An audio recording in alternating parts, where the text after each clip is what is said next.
Boa noite, irmãos. Continuando, né, nosso estudo, Esperança no Futuro. Já vimos aí várias vezes um resuminho do Apocalipse. Toda vez que eu inicio, eu sempre passo um pouco do que a gente tinha visto anteriormente, né?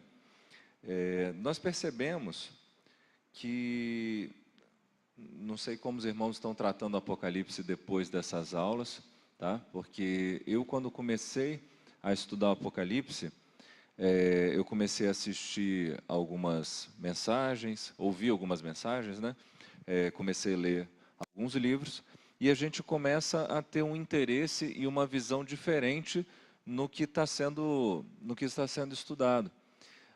Então, quando você começar a ler o Apocalipse, quando você começar a fazer a leitura, né, e tentando manter o que a gente tem aprendido, né, que está relacionado a como interpretar, como observar a leitura do Apocalipse, você começa a sentir que o livro não é um livro assustador, não é um livro que foi feito para poder colocar medo ou para poder te deixar assim receoso de fazer a leitura, como é o caso da maioria de nós, né? Antes de conhecer e de fazer a leitura do livro do Apocalipse, a gente tem um pouco de receio, porque é um livro que trata muito as coisas do fim, e nós sabemos que o fim é a destruição desse mundo, né? Então, assim, nós temos esse receio do berço, né? De ter um pouco de receio dessa leitura, porém a gente tem isso acompanhado de uma curiosidade, tá? E eu acredito que com as nossas leituras, nós já vimos até agora duas sessões paralelas, tá? Duas sessões que falam do início ao fim do mundo, que contam um pouco da história do mundo, tá? Mas com pontos de vistas diferentes. Eu acho que isso aí eu já falei várias vezes, eu devo falar todas as 12 aulas aqui do ano, eu sempre vou estar falando isso, que é sempre bom a gente relembrar, e sempre tem, às vezes tem um irmão que não participou de uma aula ou outra, né? Então, nós conseguimos até agora perceber muito claramente que a gente tinha uma primeira sessão, tá? Que foi a sessão onde a visão, as duas primeiras sessões, elas são uma visão muito do que está acontecendo no céu. Então, até o que a gente tinha visto agora de Apocalipse era tipo a história do que iria acontecer na humanidade, porém numa visão celestial, o que acontecia no céu, lógico, de maneira representativa, né? Mostrando seres viventes, toda essa maneira de expor o Apocalipse, né? É sempre de maneira poética, e aqueles eventos, aquelas visões que eram vistas, que foram vistas por João, elas entregavam um significado para a gente, ok? Então isso aí ficou muito claro para a gente. Nós, na última quarta-feira que estivemos aqui juntos, nós finalizamos com os selos, né?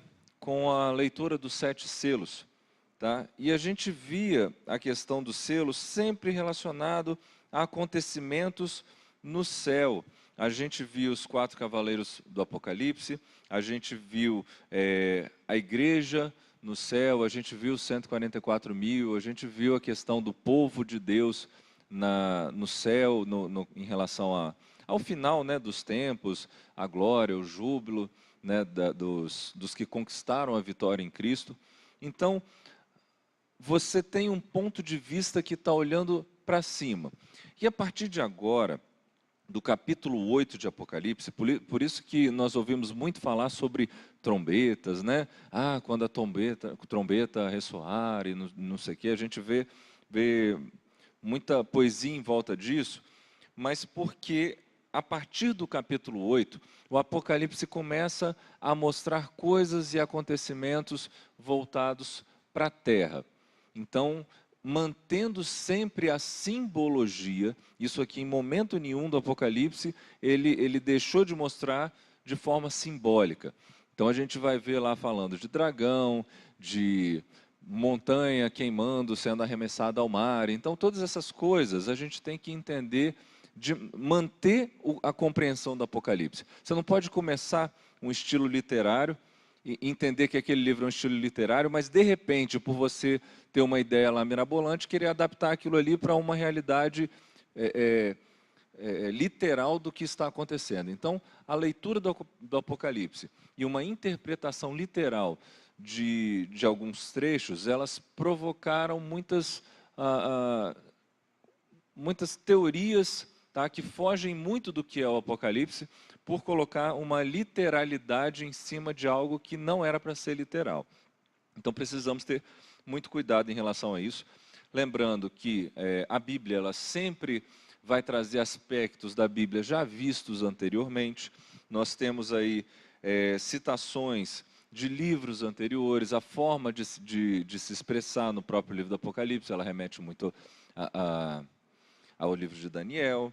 Então, assim, a gente vê uma dedicação muito grande em cima de uma representação de algo, para que nós tenhamos, às vezes, mais de um entendimento sobre o que é aquilo.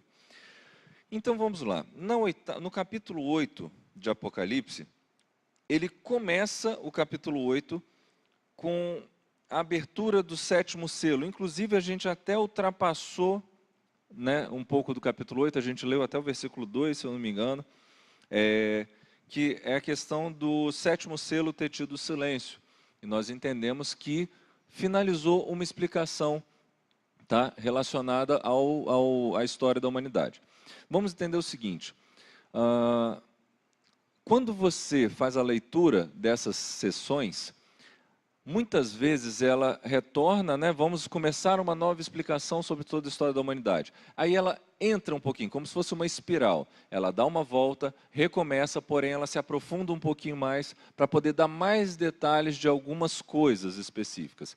Então ela dá outra volta e se aproxima um pouco mais do centro, mostrando um pouco mais de detalhes. Ele reinicia esse processo, dando detalhes, tá? Inclusive de algumas situações, né, que podem conter. Por exemplo, a gente vai ver aqui que as 7 trombetas, elas praticamente estão inseridas dentro do 6º selo de Apocalipse, que a gente viu lá no capítulo 6, final do capítulo 6, o 6º selo.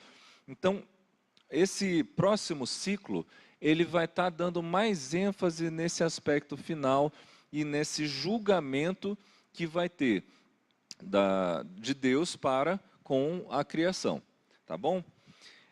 Vou fazer a leitura aqui da primeira parte. Eu vou começar a partir do versículo 3, já que a gente foi até o versículo 2 na nossa última reunião.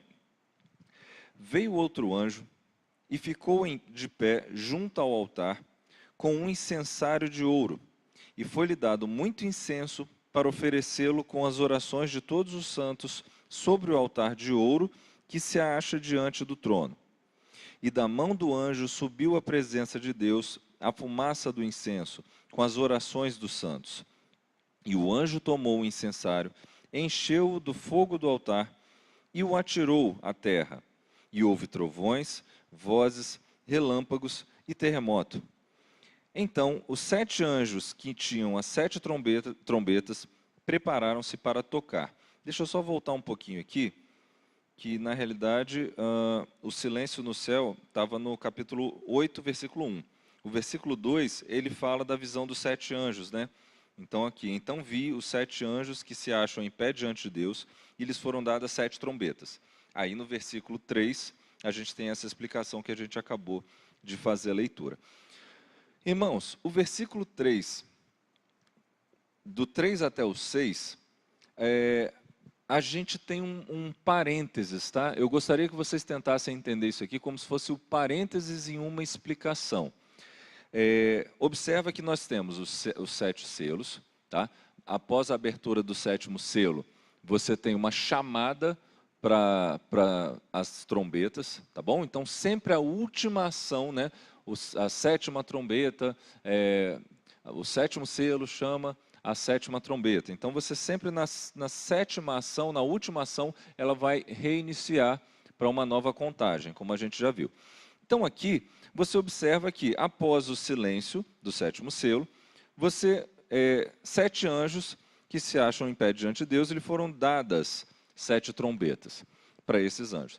E aqui a gente tem um momento onde um outro anjo ficou em pé no altar com um incensário de ouro e foi dado muito incenso para esse anjo. Essa explicação do 3 ao 6, ela está mostrando que as orações dos crentes, as orações dos cristãos, elas participam do julgamento e da ira de Deus sendo depositada sobre a terra. Então, nós oramos pedindo para que Cristo venha, nós oramos pedindo por justiça, nós oramos por tudo isso. E as nossas orações, que é a fumaça desse incenso,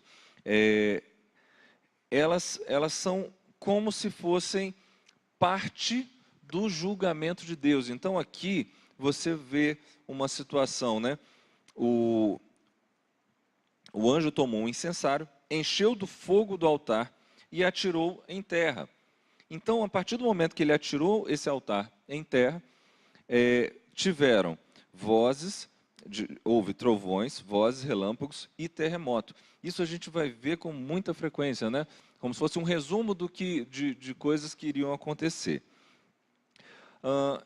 E você tem aí os 7 anjos se preparando para tocar logo depois. Por isso eu chamei de parênteses.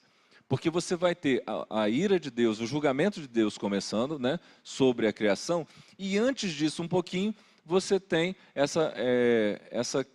esse relacionamento, né, essa relação do crente com esse julgamento, esse agir de Deus. Tá? Não que Deus dependesse disso, mas que nós somos coparticipantes também de tudo isso. Okay? Então, por isso que eu falo que é um parênteses para as trombetas. Então, logo no próximo versículo, nós temos a primeira trombeta. E está dizendo assim: o primeiro anjo tocou a trombeta, e houve saraiva e fogo de mistura com sangue, e foram atirados à terra. Foi então queimada a terça parte da terra e das árvores, e também de toda a erva verde. Essa aí é a primeira trombeta.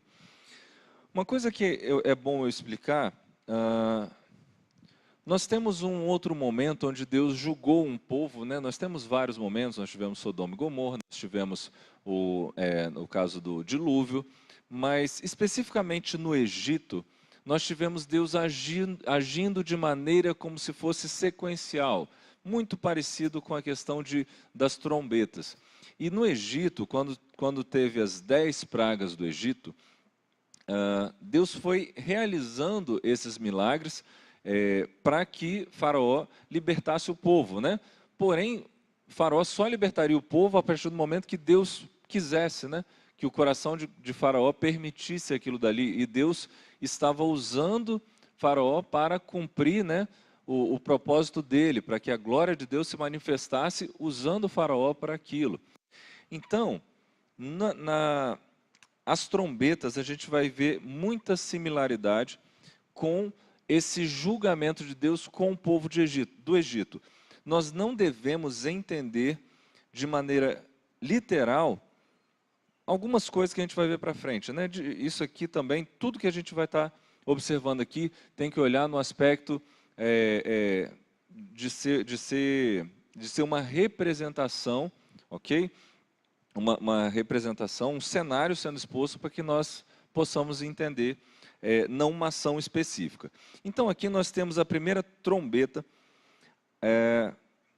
onde você tem saraiva, fogo e mistura com sangue, né? Fogo de mistura com sangue. E foram atirados à terra. E o que foi atacado aqui? A gente tem como se fossem as árvores, a mata. A gente tem um ataque, né? uma ação sendo realizada no que a gente tem basicamente com vegetais aqui, né? Se você parar para analisar, isso tem muito a ver com vegetais. As pessoas associam, e eu também não, às vezes eu posso entender que isso está certo, mas as pessoas associam a própria destruição da humanidade das matas e das florestas. Se você olhar, nós não temos, até mais do que 1/3, né, foi consumido. Então você vê algumas literaturas falando de Apocalipse, dizendo que essa trombeta aqui está relacionada à própria ação do homem, né, com o meio ambiente e causando toda essa devastação.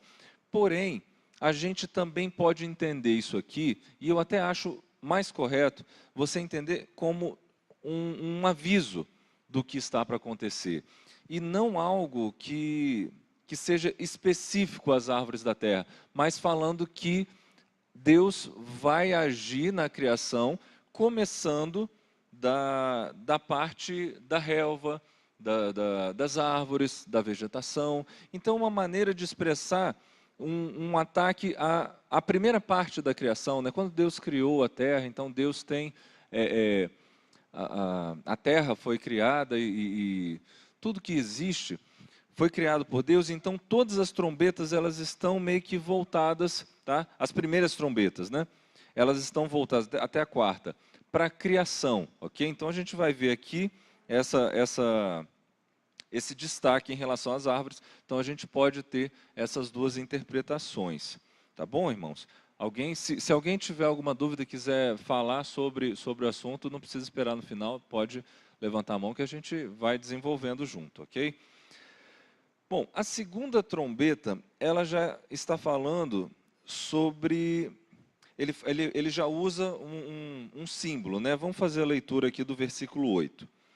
O segundo anjo tocou a trombeta e uma como que grande montanha ardendo em chamas foi atirada ao mar, cuja terça parte se tornou em sangue e morreu a terça parte da criação que tinha vida, existente no mar. E foi destruída a terça parte das embarcações. Então você tem aqui o uso de terça parte sempre, né? Sempre tem essa observação de utilizar a terça parte. A diferença é que aqui você tem uma grande montanha ardendo em chamas, então corre o risco de você ter alguém interpretando isso como se fosse um asteroide, né? Você parou para, hoje em dia, com o nível de conhecimento que a maioria das pessoas tem, sabe que uma estrela cadente é um meteorito, sabe que uma montanha ardendo em chamas descendo do céu é um asteroide. Você não vai pensar em outra coisa. Porém, isso aqui, ele ainda assim é simbólico. E a gente vai ver uma relação muito específica com esses movimentos celestiais citados aqui nas trombetas. Mais para o final eu vou estar explicando um pouco sobre isso.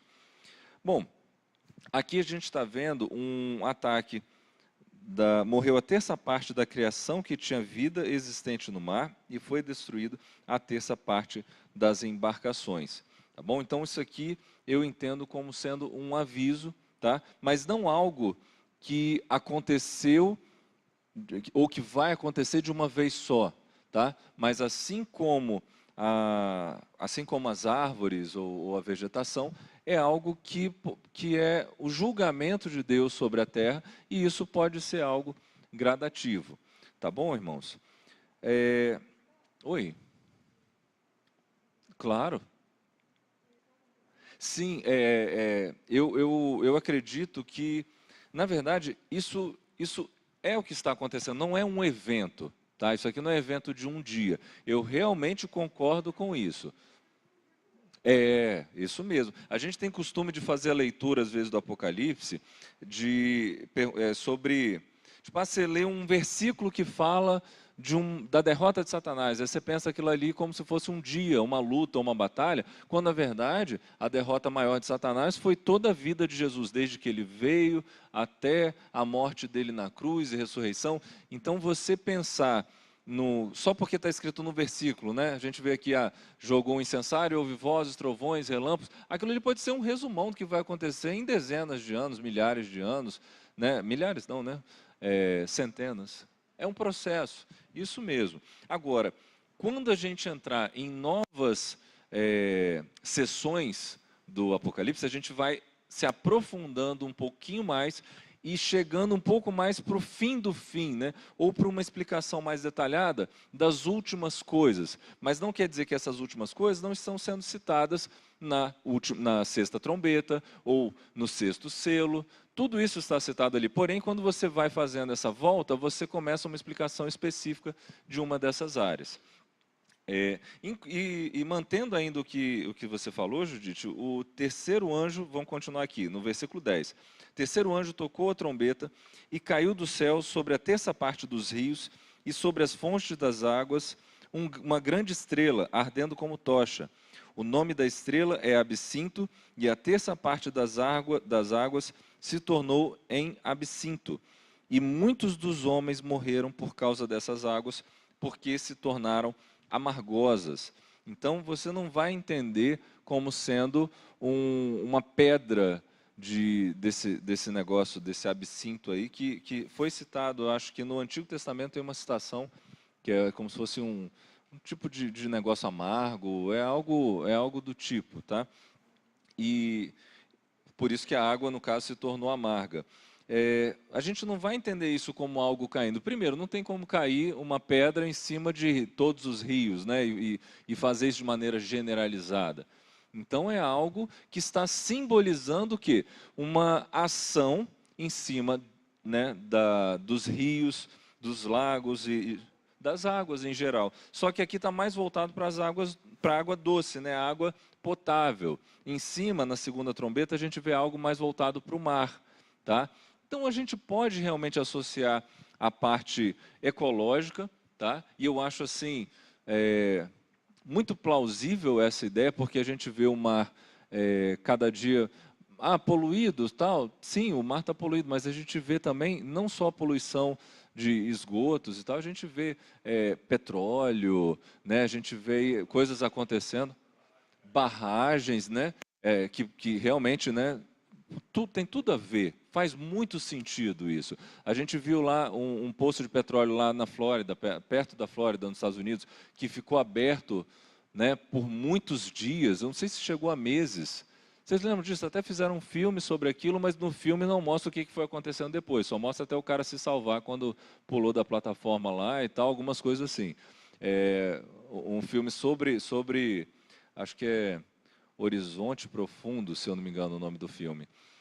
Então, assim, esse filme, ele é sobre um fato que aconteceu. Ficou aberto lá, o buraco lá, e o petróleo jorrando por meses, e simplesmente aquilo ali foi acontecendo. Então, a gente sabe, né? Nós não temos a mesma quantidade de vida no mar como tinha antes. Então, realmente, é uma ação contra a criação de Deus. Tá? Mas isso a gente também tem que entender que é uma ação de Deus. Mesmo o homem sendo utilizado, sendo instrumento, né, ele próprio está sendo instrumento de juízo para ele mesmo, com as próprias ações. Tá? Sobre a criação, porque ela é maldita, né? Deus amaldiçoou a própria criação. Então, isso aí, toda a criação foi amaldiçoada. E, bom, então na terceira fala sobre as águas dos rios. Nós temos aí, né, a questão das nascentes, né, indústrias e tal, além também da própria... Você não vê mais rio que você pode entrar e tomar banho com tranquilidade. Isso é uma coisa muito mais difícil de acontecer, principalmente nas regiões metropolitanas. Normalmente você vai chegando mais para o final do rio aí, da metade para frente, a gente tem uma... Aqui no Brasil a gente ainda tem mais, né? Nós olhamos, nós ainda temos contato com isso. Se você quiser ir numa cachoeira, no rio, a gente tem, mas tem país aí que não tem esse recurso que nós temos hoje em dia. O Brasil é muito abençoado em relação a isso, né? Na quarta trombeta, só falar que essas estrelas, quando está falando, foi tirado uma montanha em chamas, estrelas e tal, um pouquinho para frente, a gente vai ver que essas estrelas, ela também tem uma ação espiritual, tem algo relacionado aí que a gente precisa entender. Vamos lá, na quarta trombeta, nós temos o seguinte: o quarto anjo tocou a trombeta e foi ferida a terça parte do sol, da lua e das estrelas, para que a terça parte deles escurecesse e, na sua terça parte, não brilhasse, tanto o dia como também a noite. Então vi e ouvi uma águia que, voando pelo céu, dizia em grande voz: Ai, ai, ai dos que moram na terra, por causa dos restantes das vozes da trombeta dos três anjos que ainda têm de tocar. Bom, aqui eu tenho que dividir um pouquinho. Porque nós temos aí o quarto anjo tocando a trombeta e a terça parte do sol, da lua e das estrelas. Aqui, irmãos, nós temos, se você parar para analisar, pô, mas o Sol, a Lua e as estrelas, eles não escureceram. Na realidade, se você olhar a parte ecológica, isso também acontece. Tá? Você não consegue ver mais a população. Se você pensar, a população, a maioria da população mundial mora em centros urbanos. E em centro urbano, se você olhar para o céu à noite, você não vê mais estrela, como antigamente. Se você se afastar, se você for para o campo, se você for para um local afastado das metrópoles e olhar para o céu, você vai achar que está em outro planeta. A gente está chegando num nível assim. Esses dias eu fui com o Arthur para Rio Bananal. Aí no meio do caminho da estrada eu falei, ó, vou parar aqui um pouquinho, dá uma olhada para o céu. Aí eu desliguei, parei o carro um pouquinho, desliguei o farol, eu falei, olha para cima, Arthur. Ele ficou encantado, porque ele não sabia que o céu era daquele jeito. Então, realmente, nós não temos mais a mesma visão do céu que antes era possível. Então, isso aqui ainda funciona você pensar ecologicamente, né? Se você pensar que está relacionado a você não ter acesso, não ver mais como era antes, porque o brilho deles foi diminuindo. Não quer dizer que eles diminuíram a intensidade do seu brilho, mas que nós vemos esse brilho reduzido. Então, a gente pode olhar por esse aspecto, sim. E também, a gente vê, tem a visão aqui da águia no céu, tá? Onde a águia, ela diz 3 ais, né? O 3 tem muito significado, a terça parte tem significado, e a gente vai perceber aqui que essas 4 trombetas, tá? Elas têm um passo diferente do que vem depois. Assim como a gente tem na leitura dos selos, nós temos 4 cavaleiros e depois acaba. Então nós temos 4 momentos e depois para e começa a contar de uma maneira um pouquinho diferente, mas você tem uma fase onde você tem 4 etapas, que é, no caso, um ataque mesmo, um julgamento da criação de maneira geral. E aí você percebe que está falando do mesmo assunto. Tanto a primeira trombeta, a segunda, a terceira e quarta trombeta, elas têm um tema, elas trabalham de uma maneira, e quando você olha os cavaleiros do Apocalipse, lógico, eles não tratam o primeiro cavaleiro exatamente a mesma coisa que a primeira trombeta. São coisas diferentes, mas a gente percebe que é a mesma história que está sendo contada, só que com pontos de vista diferentes. Então, reforça isso aí. O enfoque é em outro assunto, mas reforça a ideia de que está contando a mesma história. Bom, na quinta trombeta, a gente tem aí uma quinta trombeta que vem logo após essa pausa que a gente observou principalmente por causa da águia falando ai, ai, ai, né? Então, assim, apesar dos 4 cavaleiros eles terem a explicação, pô, você tem 4 cavaleiros diferentes e depois você não tem mais cavaleiros, não precisa de nenhum destaque a essa divisão. Porém, aqui a gente observa a águia fazendo o quê? A águia representando que agora você tem um momento diferente dentro do mesmo ciclo, ok? Dentro da mesma sessão. Então, a quinta trombeta já está no capítulo 9, eu vou fazer a leitura. O quinto anjo tocou a trombeta e vi uma estrela caída do céu na terra, e foi-lhe dada a chave do poço do abismo, e abriu o poço do abismo, e subiu fumaça do poço como fumaça de grande fornalha. E, com a fumaceira saída do poço, escureceu-se o sol e o ar. Também da fumaça saíram gafanhotos para a terra. E foi-lhes dado o poder como quem tem os escorpiões da terra. E foi-lhes dito que não causassem dano à erva da terra, nem qualquer coisa verde, nem árvore alguma, e tão somente aos homens que não têm o selo de Deus sobre a fronte. Foi-lhes também dado, não que matassem, e sim que os atormentassem durante 5 meses. E o seu tormento era como o tormento de escorpião quando fere alguém. Naqueles dias, os homens buscarão a morte e não a acharão. Também terão ardente desejo de morrer, mas a morte fugirá deles. Eu vou dar uma paradinha aqui. Irmãos, olha só. Quando a gente chega na quinta trombeta, a gente já não tem mais algo tão generalizado como foram as 4 trombetas anteriores. Eu tenho já uma coisa bem específica e detalhada. Aqui nós temos, começa falando no capítulo 9, de uma estrela caída do céu na terra. Os irmãos sabem que estrela caída é essa?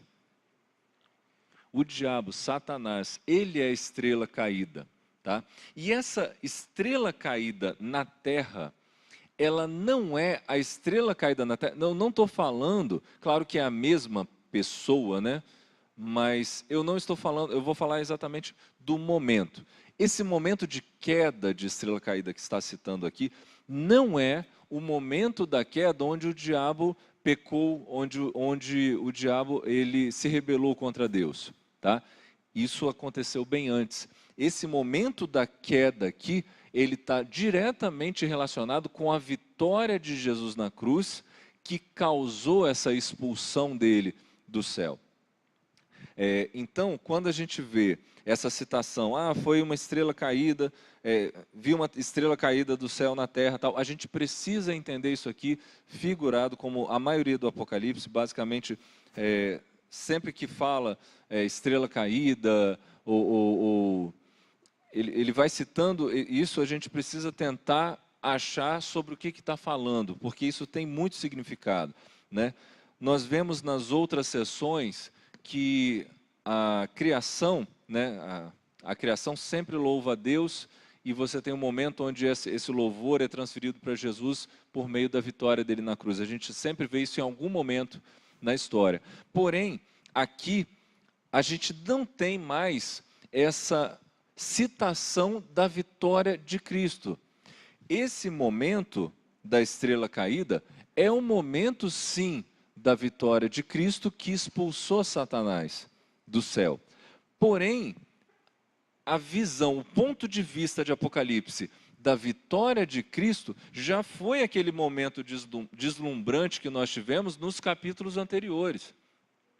Então, não precisa mais falar da glória de Cristo no meio de uma sequência da explicação de todo o período da humanidade. Porque já foi explicado em outra sessão, com outro ponto de vista, que era o ponto de vista no céu, das coisas que aconteciam no céu, onde a gente viu a coroação de Cristo, onde a gente vê a transferência de toda a adoração de Deus assim para Cristo, uma mudança quando Jesus passou a ter o direito de salvar aqueles a quem ele escolheu. Então tudo isso a gente já viu acontecer, tá?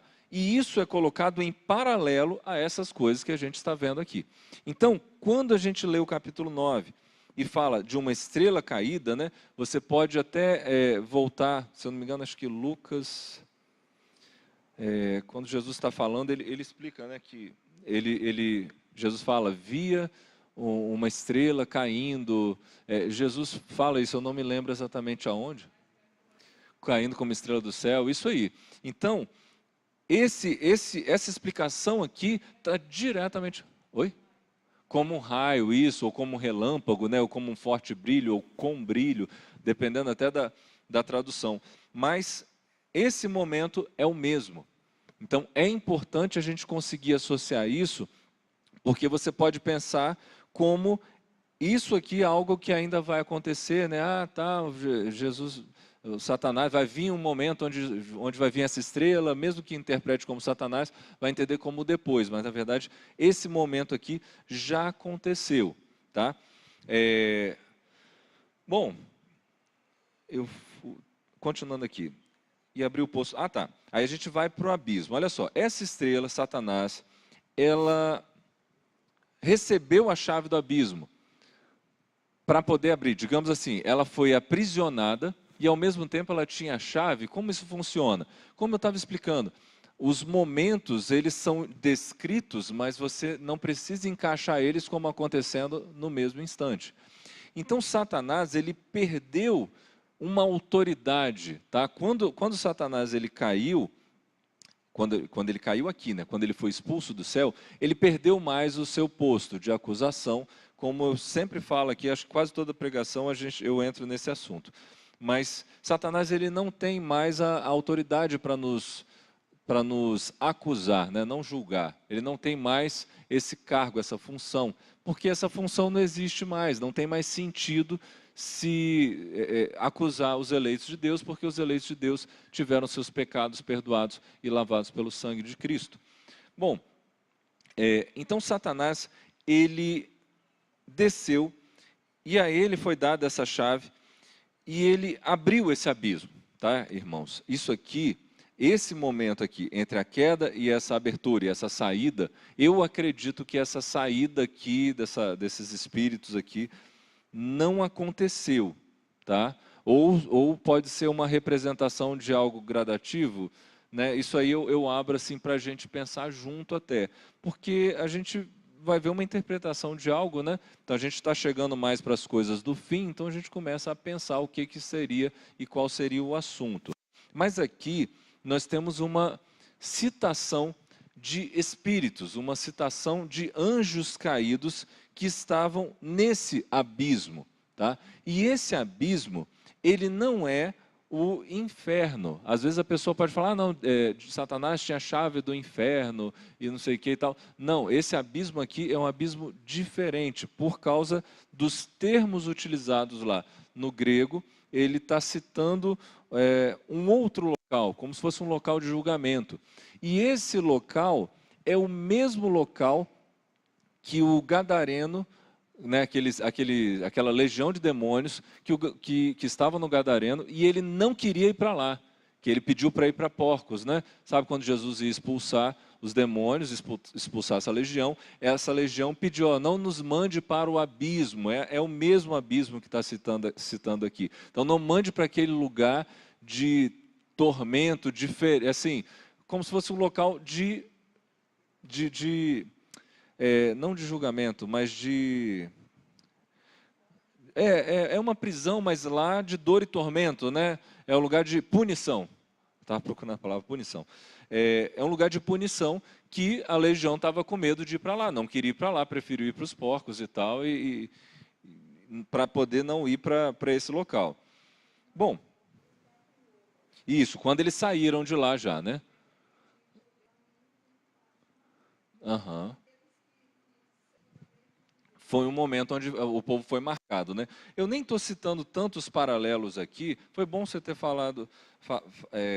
citado Deuteronômio, porque aqui eu nem estou tratando tanto do paralelo com as pragas no Egito. Eu só citei, mas se você observar, nós temos aí a água se tornando em sangue. Nós tivemos a trevas sobre o Egito, sobre acho que 3 dias o Egito ficou em trevas e não podia ver o sol, nem a lua, nem nada. Então aqui, olha só, no caso, quando ele está falando dos marcados, ele vai falar isso várias vezes no Apocalipse. Tá? Ele já falou algumas vezes dos escolhidos, só que sempre chama de maneira diferente. Os escolhidos, os selados, os marcados. Então, ele sempre cita isso. E a marca aqui, no caso, ela não é algo visual, tá, gente? Não é algo que a gente possa ver, mas é a marca de Deus no coração daqueles que ele escolheu, né? Na fronte daqueles que ele escolheu. Essa marca, ela está muito mais relacionada com o batismo no Espírito Santo, né? No caso, não um evento assim de você cair, né? O selo do Espírito Santo, Deus tem os escolhidos, os marcados, e Satanás e seus comparsas, né? Eles olham para a gente e eles enxergam isso, eles sabem quais são os de Deus. Então nós temos essa marca, mas não é algo visual. Porém, no Antigo Testamento, essa marca foi visualmente utilizada. Aí onde você falou, também foi utilizada com o sangue do Cordeiro sendo passado, porque o anjo da morte passaria. Então aqui a gente vê uma relação com isso, né? O anjo da morte passaria e aquelas portas que estivessem marcadas com o sangue dos cordeiros, do sacrifício, ele não entraria naqueles lares. Então nós temos essas marcas que foram visuais, mas no caso aqui ele está citando de uma marca que nós não podemos ver. Então olha só, esses anjos caídos, né, esses demônios, eles foram... Primeiro, aqui você vê características dele, né, de como escorpião, rabo, o gafanhoto. A gente vê características que são dadas para esses demônios, né? A gente sabe que são demônios que não são animais, por causa das características deles, de onde eles estavam, né? Pela compreensão do texto. mas mas é para você analisar que isso não é algo natural, não é um animal, é realmente um grupo que está separado num determinado local, que vai atormentar, e no caso aqui, graças a Deus, ele vai atormentar aqueles que ele não pode, né? No caso, você fez uma exclusão, e isso é interessante porque não existe ninguém que não é selado. Não existe alguém que não é selado. Ou você tem o selo do inimigo, do diabo, ou você tem o selo de Deus, tá? Então, não tem meio termo. Tanto que se você fazer uma análise lógica aqui, um raciocínio lógico em cima disso, ele fala para não mexer com erva verde, com animais, com nada, ele dá detalhes, porém, ele fala, depois ele pula e fala assim, e aqueles que são selados, tipo assim, o resto é tudo seu. Então, como você fazendo uma análise lógica aqui, eles separam o resto, então não tem alguém no meio termo sem algum selo. Bom, então, irmãos, aqui a gente vai tendo esses detalhes, tá? Deixa eu ver se tem mais alguma informação aqui que a gente pode trabalhar. Foi-lhes dado também que não matassem, sim atormentassem durante 5 meses. Isso aqui também é importante porque está citando uma limitação de tempo, tá? Não é algo que vai acontecer tal, durante toda a vida. Aí você pensa, pô, então são 5 meses? Não, não fique pensando, principalmente em Apocalipse, né? Quando fala um prazo, 5 meses, 3 anos e meio, 1000 anos. Isso geralmente tem significado de muito tempo, pouco tempo. Você não pode querer, claro, querer você até tem esse direito, né, de querer saber quanto tempo é, porém não dá para você entender isso como sendo algo literal, tá? Principalmente quando a gente fala aí dos 1000 anos, e a gente vai ver mais para frente sobre esses 1000 anos aí. Por isso que eu estou correndo um pouquinho mais nessas primeiras partes do Apocalipse, que quando vai chegando para o final a gente vai tendo que entrar com... tem muitos detalhes para a gente estudar, né? Bom, naqueles dias os homens buscarão a morte e não acharão, né? Tem muita gente que fala sobre isso aqui. Poxa, então como é que faz? A pessoa vai ficar imortal, vai ficar invencível, né? Então, o julgamento de Deus, a pessoa vai tentar se jogar e não vai morrer. Você interpretar Apocalipse com literalidade, né, e não compreender qual é a linguagem poética aqui, isso atrapalha bastante e cria todas essas historinhas que a gente vê. Ah, não, quando chegar nos fins dos tempos, a pessoa vai tentar se matar e não vai conseguir, a pessoa vai se jogar da terceira ponte lá e vai sair nadando, né, porque não vai acontecer nada com ela. Então, a gente não tem nada a ver com isso. Aí é mais a questão do tormento, né, do homem desejar a morte, né? Se você parar para observar, né, quantos até hoje em dia já desejam a morte por não entenderem o sentido da vida, qual é o significado da vida que nós entendemos, para que nós nascemos. Então isso aí deixa a pessoa realmente perdida, né? Qual é o sentido da vida para essas pessoas? Nós entendemos o que é o sentido da vida, qual é o sentido de estarmos aqui. Qual é o sentido de Deus ter nos criado? Nós agimos de forma, do jeito que Deus pede. Então, nós não temos essa dúvida, assim, sabe? A gente não tem esse conflito interno mais. Isso aí não acontece com a gente. Conflito existencial, tá? Não quer dizer que a pessoa não possa ter problemas, assim, outros tipos de problemas, mas o conflito existencial, tipo, por que eu estou aqui, por que eu estou vivo? Isso aí eu acho que a gente não precisa se preocupar. Aham. Não quer viver com ela, exatamente, exatamente. E isso é praticamente uma doença hoje, né? Isso é praticamente uma doença. Claro, eu não consigo colocar de maneira tão precisa, de maneira precisa, como isso está acontecendo. Agora, que nós temos aí nos últimos 30 anos uma mudança de comportamento do ser humano, algo muito absurdo, muito diferente, né? Você pode ver aí de 30 anos para trás, claro, teve coisas, teve as guerras e tudo, mas o comportamento do ser humano sempre teve uma certa moral, uma certa preocupação com uma certa preocupação moral, não em não pecar, mas pelo menos em não mostrar que são imorais. Então, assim, ainda que tivesse, não era algo tão explícito quanto é hoje, e o que mudou é algo muito, muito sutil, mas é o de O cara que fazia coisa errada, vamos colocar de 30 anos para trás, a pessoa sabe que fez coisa errada. Hoje, as pessoas querem julgar a coisa errada como coisa certa, né? A questão da inversão de valores. Eles querem tentar provar por A mais B, colocar que não, isso aqui é certo, isso aqui é direito, isso aqui é justo. Então, está querendo trabalhar a ponto de tornar algo abominável, coisas abomináveis hoje se tornarem naturais, né? Então, a briga agora não é por poder fazer, ou poder viver de maneira libertina, de maneira com comportamentos abomináveis, né?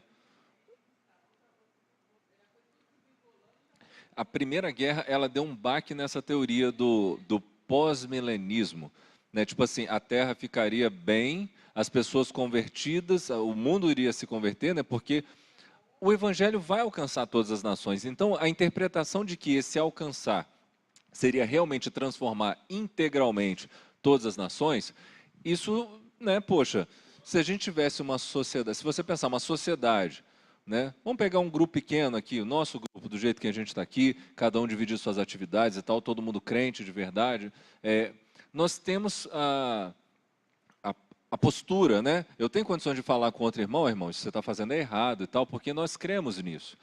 Mas eles, realmente, essa crença de que a Terra seria alcançada e, de maneira geral, ela iria mudar a postura, isso foi muito forte até realmente a Primeira Guerra, onde meio que, poxa, realmente o homem não tem jeito. Chegou a Segunda Guerra depois e já realmente quebrou um pouco, né? Eu acho que hoje poucas pessoas creem nesse pós-milenismo, né, que é os 1000 anos de Jesus. Jesus vai voltar e vai reinar 1000 anos porque todo mundo vai ficar bonzinho, né? E o que a gente está vendo é um declínio assim, acentuadíssimo dos últimos anos. Eu estou colocando 30 anos, acho que até um pouco mais, né? A década de 80 também já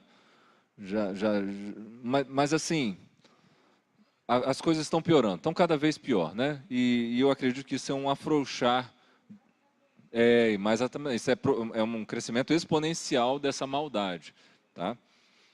Oi. Aham. Até a Alemanha, né, envolvida ali. Aham. Aham. Sim, sim. As duas são muito próximas, assim, as guerras. Tanto que Hitler, ele veio de, ele meio que fez isso de birra do que aconteceu na Primeira Guerra. Ele era uma pessoa sentida do que aconteceu na Primeira Guerra, né? Ele concordava com aquilo dali, então ele realmente reavivou todo aquele processo, né? Só finalizando aqui o versículo 7, que depois a gente deixa a sexta trombeta para a aula que vem. O aspecto dos gafanhotos era semelhante a cavalos preparados para a peleja, na sua cabeça havia como que coroas parecendo de ouro, seu rosto era como o rosto de homem, tinham também cabelos, como cabelos de mulher, é que meu celular tocou aqui na hora o aviso, e couraças de ferro. O barulho que as suas asas faziam era como que barulho de carros de muitos cavalos, quando correm a peleja. Tinha ainda cauda como escorpiões e ferrão. Na cauda tinha poder para causar dano aos homens por 5 meses, e tinham sobre eles como seu rei o anjo do abismo, cujo nome em hebraico é Abaddon e em grego é Apolion. O primeiro ai passou, eis que depois dessas coisas vem ainda os dois ais. Bom, aqui tem uma descrição desses gafanhotos, a gente vê muitos trechos cortados na internet, né, mostrando isso como se fossem carros de guerras, tanques, né, porque as características desses gafanhotos realmente se assemelham, né, barulho de muitos cavalos, né, realmente você tem essa semelhança, mas aqui está falando de seres caídos, né? Então ele não vai estar relacionado a um tanque de guerra, não vai estar relacionado a um helicóptero, essas coisas. Ele está falando dos anjos que saíram daquele abismo e está falando também que acompanhavam com ele o seu rei e o anjo desse abismo, cujo nome em hebraico é Abaddon e em grego Apolion. São mais 2 nomes para Satanás aqui, tá, irmãos? Então esses dois aqui... Oi? um é hebraico e outro é em grego. São mais dois nomes. Aqui está citando o próprio Satanás. Quando ele fala de um terço aqui que a gente vê, pegou a terça parte das estrelas. A gente vê uma referência muito clara também da terça parte dos anjos que foram levados. Quando a gente chegar lá em Apocalipse 12, você vai ver Satanás arrastando a cauda e levando a terça parte das estrelas. Está falando de anjo também aí, anjos caídos, né? Então, todas essas referências em Apocalipse, elas são importantes e a gente percebe aqui que em algum momento Satanás ele vai ser solto dessa prisão, mas lógico, a Bíblia fala que Satanás está ao nosso derredor. Bom, irmãos, eu acredito que quando fala de Satanás ao derredor, esteja falando tipo seus comparsas, está falando de, ou no caso, Satanás saiu já com essa galera para poder fazer mal ao mundo, né, como a gente tem citado aqui. Mas o próprio Satanás, eu não sei até que ponto ele já está livre para fazer o que ele quer, mas mesmo quando ele estiver completamente livre, ele vai estar dentro do que Deus permite ele fazer. Porém, a gente sabe que em algum momento Satanás ele vai ser solto, e até aqui a gente vê que eles foram preparados para atacar os não crentes. Tudo isso aqui que aconteceu, ele está falando para atacar toda aquela listinha ali, ó. Não vai fazer mal a esse, né? A erva verde, aos que estão marcados pelo selo do Senhor. Então, até aqui, ele está limitado ainda por essas coisas. Mas, a partir de agora, nós temos a sexta trombeta, onde entra em alguns detalhes. Aí, assim, a gente entra no fim do fim, que é onde começa a ter algumas explicações mais voltadas para o final dos tempos, que é relacionado mais à destruição, finalizar todo o processo, né, de julgamento de toda a criação.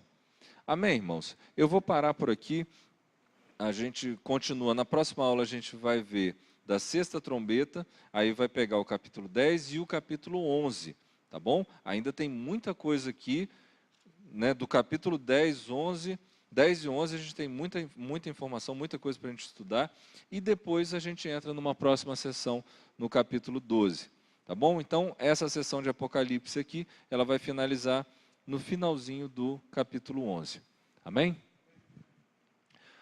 Pastor, quer orar para a gente finalizar? Eu mesmo faço a oração.